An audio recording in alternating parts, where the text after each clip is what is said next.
La grande finale de Koh Lanta, le feu sacré CIST ce mardi 13 juin sur TF1. Vous pensez qu'il vaut mieux avoir de petits pieds pour tenir le plus longtemps possible sur les célèbres poteaux de l'ultime épreuve du jeu de survie? Peut-être pas, car la production a trouvé une astuce pour rendre le jeu plus équitable.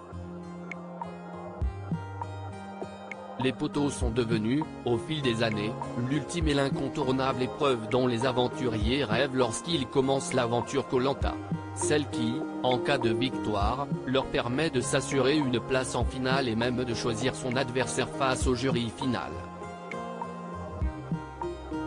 Une règle d'ailleurs controversée par certains téléspectateurs qui préféreraient, pour beaucoup, que les deux derniers à rester en équilibre puissent accéder à la finale. Mais une mécanique de jeu, favorisant encore la stratégie, et à laquelle tient la production qui ne devrait pas la faire évoluer.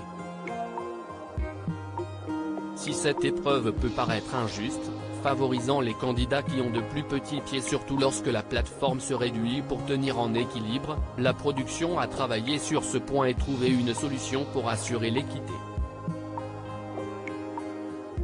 Les poteaux, une épreuve mythique de Koh Lanta qui n'a pas toujours existé.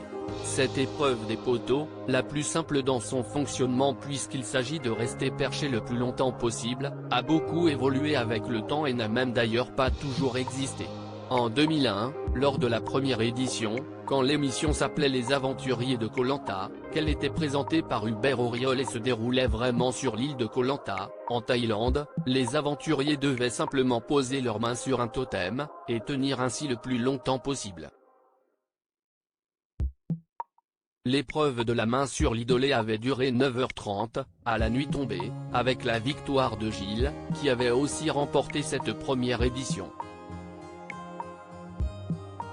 Véritablement introduite en 2002, les aventuriers avaient pris place sur un imposant rondin de bois à surface plane qui permettait largement de poser ses deux pieds, rappelait la production à l'orée de Koh Lanta, la légende, la saison anniversaire. Plusieurs évolutions suivront jusqu'en 2012 sur le type de structure employée, la taille de la plateforme, ou encore, sur l'obligation pour les candidats d'être déchaussés. Depuis cette date, ce défi mythique est tel qu'on le connaît encore aujourd'hui, avec une plateforme et 3 portions amovibles, que les ultimes survivants doivent détacher pendant l'épreuve.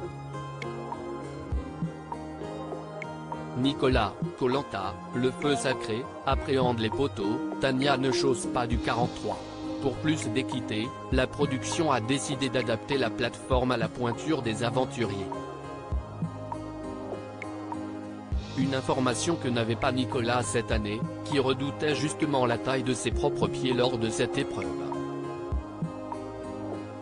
Il nous confiait récemment: « Je pense avoir un minimum d'équilibre, de la patience et du calme pour ce type d'épreuve. Mais mon doute en montant sur les poteaux, c'est la taille de mes pieds. Ils sont courts mais très larges. C'est un format palme. Rire, car on sait que la superficie de la plateforme en bois diminue.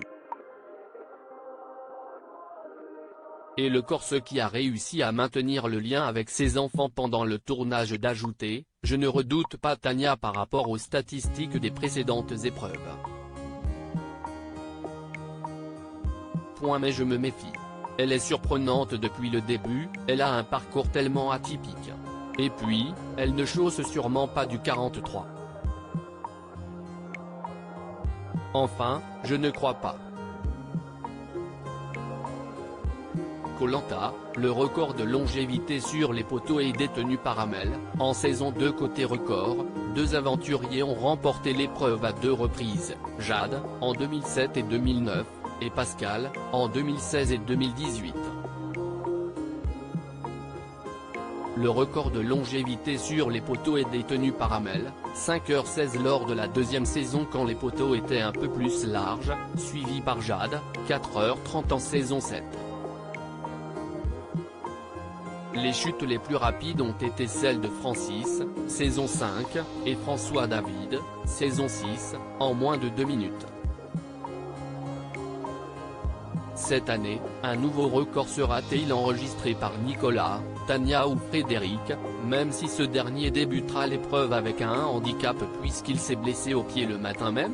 Réponse ce mardi 13 juin sur TF1.